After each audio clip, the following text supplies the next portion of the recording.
Good afternoon, everybody.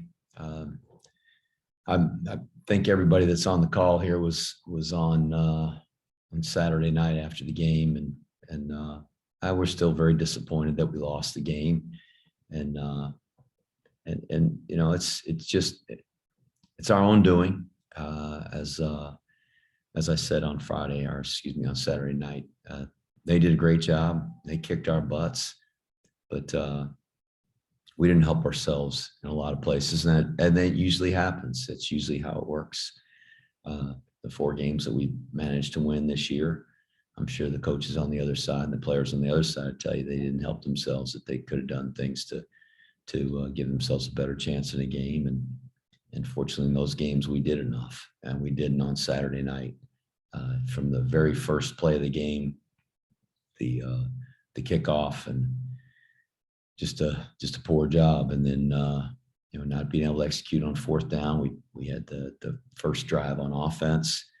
We're going to convert the 4th down. We didn't get the play communicated quickly enough from the huddle to the line. The trade, we had guys moving, and clock got to 0. I called timeout. We ran a play after the timeout, got stopped short, and frankly, didn't do a very good job on that play. And it just seemed like the whole day went like that. They scored the very next play, so they had run exactly 2 plays. They're up 14-0. And of course, the next drive, we didn't do anything with it. They drove down and scored, went up 21-0. There's still 50 minutes to go in the game. And we battled back in the first half and got it to 21-14. I thought our defense played really well from that point forward. And then in the second half, we had opportunities. We overthrew an open tight end running down the middle of the field. We had a guy wide open, which would have tied up the game 21-21. And unfortunately, we threw it to the wrong guy, and they intercepted it and then scored a couple plays later. So just a really tough day and very disappointing. And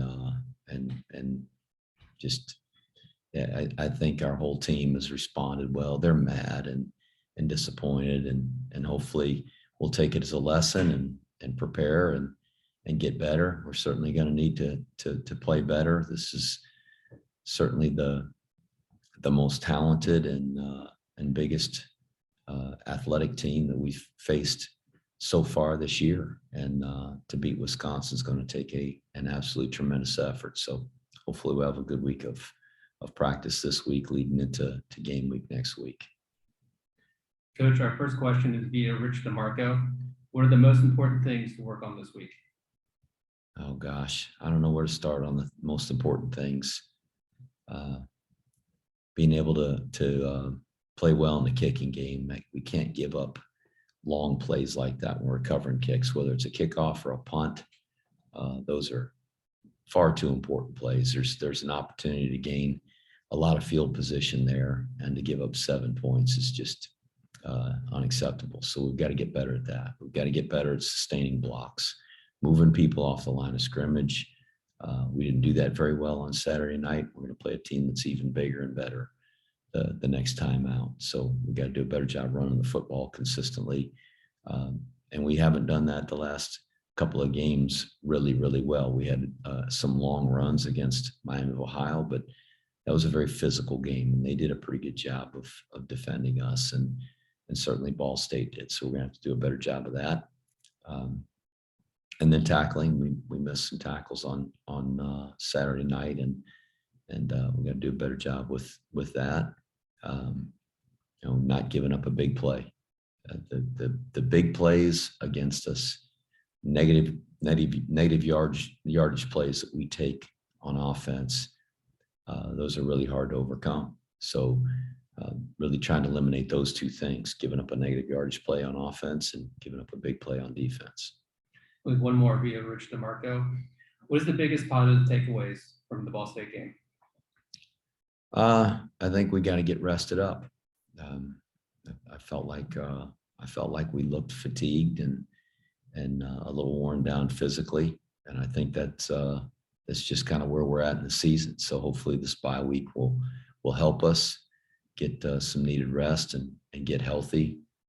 Obviously, just just look at us out there. We're depleted a little bit at some positions and don't look exactly the same as we did in week one. And as a result, I just don't think we looked as fresh and as ready to go physically as we had. That didn't mean we needed to lose the game. It's not uncommon for a lot of teams to feel that way at this time of the year. So hopefully that's something we can regain this week is just a little bit more of that energy and good health. Ken Kreitzer, go ahead.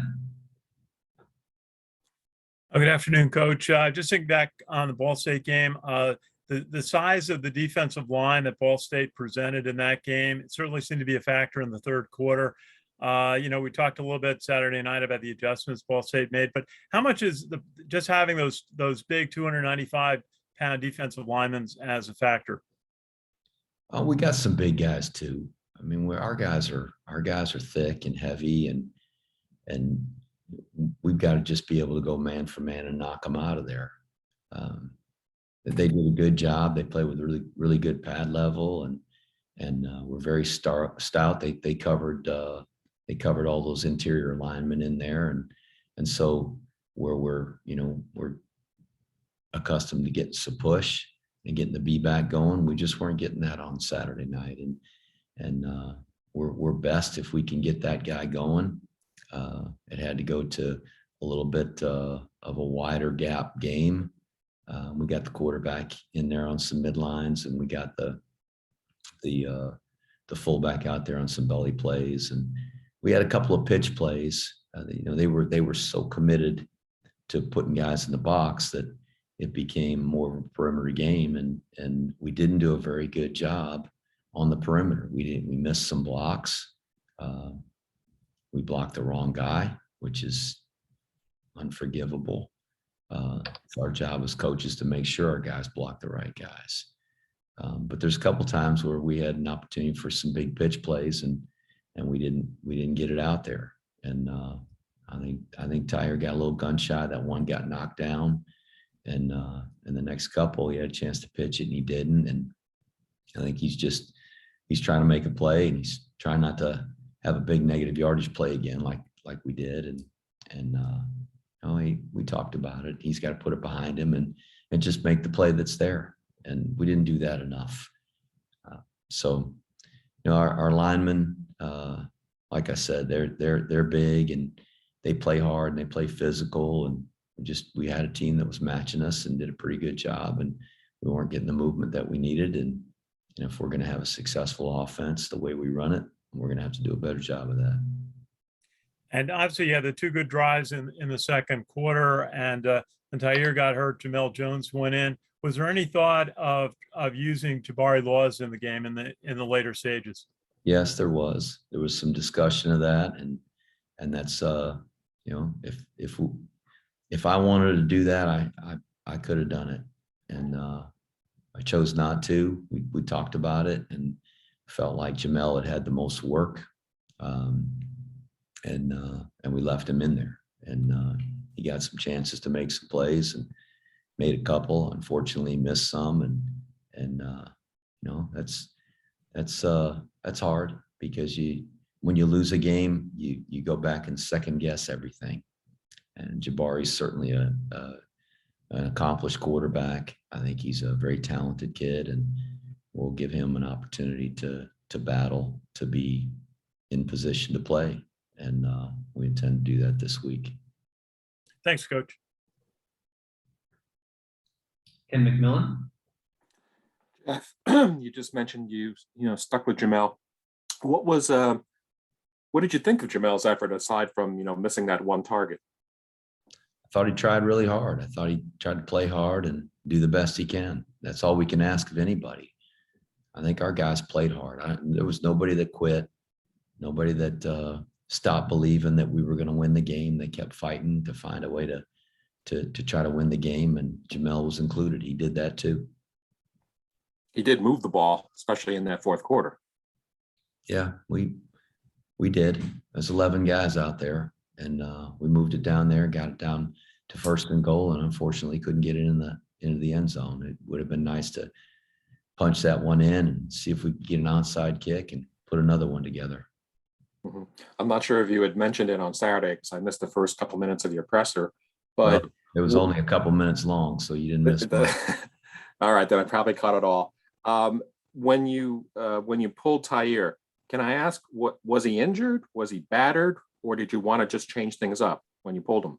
Well, if you saw the game, I'm not sure if he did or not, but I did he got rocked several times. five times. He was taking a pounding, Mhm. and you do in our offense. You're going to take some hits, get tackled, and take some shots, and he'd had his chance to try to hit some open receivers, and just felt like we needed to give Jamel a chance to see if he could hit the open receivers. And as it turns out, we weren't as effective as we hoped there either. So I know why Ken's asking about Jabari Laws. I think he throws it really well. And we discussed putting him in the game, like I said, but it's just a decision we made at the time. When you lose, you go back and second guess everything. But he moved the ball and he tried hard. And like I said, he had some chances, and unfortunately we didn't hit them all. So Tair wasn't necessarily hurt. He was banged up for sure, but you just wanted to sort of change things up. I don't know about change things up. We just wanted to see if the other guy could come in and make a play throwing the football. We knew we were going to have to throw it, and Tair had some chances earlier in the game, and didn't do a great job with that part of it, and so we thought we'd give another guy a try. Okay, and just one more on Tair. Is he okay? I mean, yeah, he's like all of us. Our ego's a little bruised and ticked off and disappointed, but other than that, he's fine. Sure. Thank you. Sal, go ahead. Hey, Coach, on that drive inside the 5 in the fourth quarter, was it just a 2-minute drill, or was Jacoby Buchanan banged up, or was it just personnel that he was in the game in that kind of situation? It's just the personnel that we felt like we needed in that situation in the game. Gotcha. How much? How important is this week as far as recruiting? I think you have your coaches out there recruiting. How important is a bye week with recruiting? Oh, I don't know that it's critical, but it's nice to get guys out on the road and be seen. We haven't been in a high school since January of 2019. So this will be the first time today, is the first time our coaches have been in a high school in quite a long time, almost 20 months or something like that. So, we're anxious to get out and see some coaches of some of our key players. We can't talk to the guys or anything today, any prospects, but we can do evaluations, talk to coaches, watch practice, and it's just nice to be seen. So I think when we can get out, we should. The bye weeks are a good time to do that. I typically don't like to take our coaches away from our team during the season. We're not practicing today. We're not meeting today.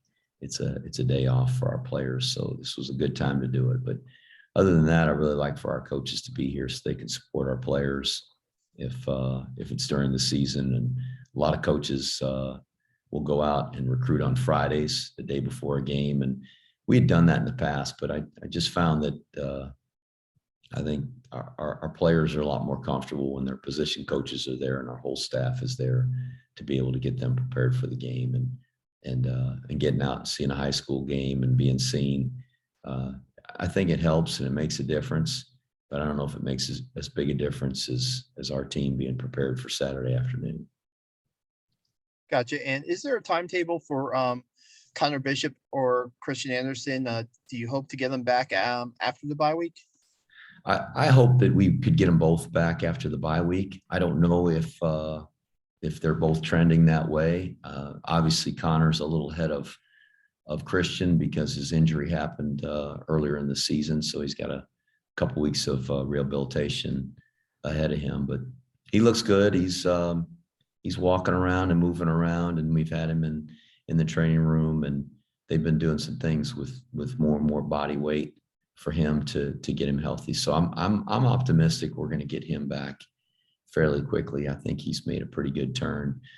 Christian, we'll just have to see. It would be nice to get him back for the game against Wisconsin, but his body's got to cooperate, and we'll see if it does. Ken McMillan. Jeff, you mentioned about how the team is angry over what happened and such, but how do you address this with the team this week? I mean, how much do you want them to feel the burn from Saturday, but also put it behind them and move forward? Because that's something you always say. Well, it doesn't matter what happens in the game, whether we'd won the game or not on Saturday. There's some lessons in that game that we have to learn from. Even if we had found a way to come back and win the game, there were going to be a lot of things that we were going to have to correct. And I'd much rather be making those adjustments and those error corrections after winning a game. I think you can learn as much from winning a game and making mistakes as you do losing a game. I hear people say, sometimes the best thing is losing a game because you learn a lot of lessons. I think that's a bunch of BS. I learned the same things winning the game, and we can evaluate and assess what needs to be done. I'm not one for putting things behind me very well. I've told you guys before, I still lose sleep over games we lost 3 years ago and 13 years ago and 23 years ago. So 3 days ago, I'm still pissed, and I'm going to remain pissed. But that's just who I am, and hopefully our guys will feel a little bit of that sting, and I think it's okay to have that. That's competitiveness. A guy that just walks out of the locker room and everything's fine, and oh well, that's the way it goes. Put it behind us. I don't know if that's a guy that's very competitive. You show me a good loser, and I'll show you a loser. So it's okay to be competitive, and I think our guys will focus on the next game. They're not going to dwell on the past game, but there's things to be learned from, and I know they're going to be excited to have an opportunity to play again. You've often said that 10 guys could execute on a play, but if one guy misses an assignment, it can blow the whole thing up. I'm getting a sense that there was a lot of that across the board, and it wasn't just one guy per play. There were a lot of mistakes that were across the board. Is that fair to say? I mean, it just happens. It happens that way. And, the kickoff return for a touchdown, there were plenty of guys out of position. We didn't kick the ball where we should kick it, but we did a poor job covering the kick. And that's as much my fault as anybody's. That kid was a good kick returner, and we wanted to give our guys a chance to go down there and cover it against somebody else and see how that changed their kickoff return. And he got his hands on it, and we should have guys in position. We didn't. So it was more than one guy, but the first touchdown over our head, maybe we should have sacked the quarterback, but we didn't get to the quarterback, and we got beat over the top. Didn't need to be in the coverage we were in. I don't know if it was one guy. It just mistakes happen, and it's my job to prepare our team, to have them ready to go, to have assistant coaches that prepare our guys. I can't coach all 22 of them, 25 of them if you include all the specialists. We got really good coaches that do that. We got to put them in position, and they got to make plays. Sometimes they're going to make mistakes. They're human beings. And I assure you, Ball State didn't play a perfect game either. They made some mistakes, just not as many as us. And so we'll fix it. And, we won 4 games before we played Saturday. We made a ton of mistakes in every one of those games. Like I said, we learned lessons as we went along the way and made some corrections as we went through the film of each of those games on the Sunday following the game, and tried to work on those things during the week, just as we're going to do with this game from Saturday, and learn from the film and work on our mistakes this week. And hopefully we won't make the same ones against Wisconsin. Thanks, Jeff. We'll go and close out with Ken Kreitzer. Coach, just maybe turning the page a little bit, thinking about Wisconsin. They lost to Michigan this past week. They go out and play Illinois this week. Coach Paul Christ, there since 2015, won a lot of games. Former head coach of Pittsburgh. What do you see in the Wisconsin team so far? And do you have any past history with Coach Christ? Just as far as the history, no. Talked to him on the phone before, and he's a great guy. He's a terrific coach. One of my old coaching friends that I GA'd with at Arizona State was a college teammate of his at Wisconsin, and just thinks the world of Paul. And I think he's an outstanding coach. He's done a great job at Wisconsin. They've lost to 3 ranked teams, 3 very good football teams. They're a very good football team themselves, ranked in the preseason, and they're going to have a big, physical, talented football team, and it's going to take the very best effort we've had all year if we're going to have a chance to even be in the game. So, well coached and an outstanding football team with a lot of history and tradition. So, I'm glad we've got a couple weeks to get ready, and as I said, I'm glad we got this week to get rested up and get healthy. Thanks, Coach.